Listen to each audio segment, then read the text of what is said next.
Financial structure and capital structure.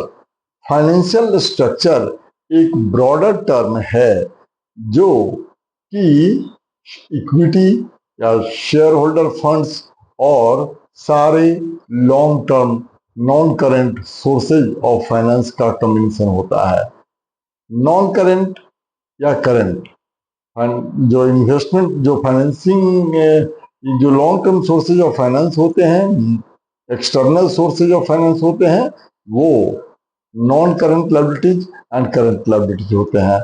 उसमें अगर equity को भी मिक्स कर देते हैं तो ये जो कि कॉम्बिनेशन बनता है, इसे फाइनेंशियल स्ट्रक्चर कहते हैं।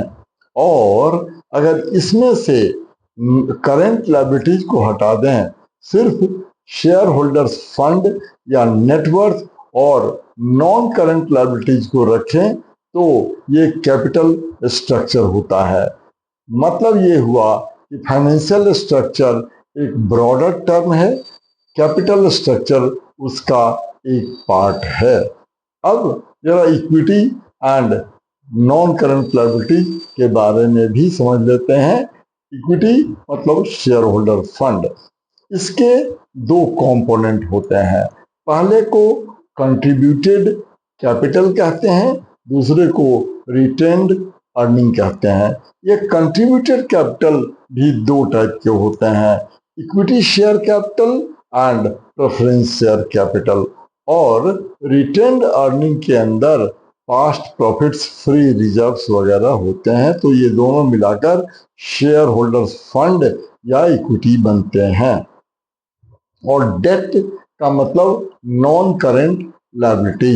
ये डेट तीन सोर्सेस से आते हैं, गवर्नमेंट से, नॉन गवर्नमेंट ऑर्गेनाइजेशन से, स्टैट्यूटरी कॉर्पोरेशन से।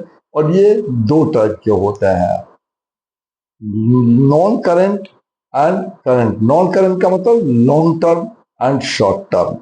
तो ये लॉन्ग टर्म को सिर्फ रखते हैं तो कैपिटल स्ट्रक्चर होता है, और शॉर्ट टर्म भी ले लेते हैं तो वो फाइनेंशियल स्ट्रक्चर बन जाता है।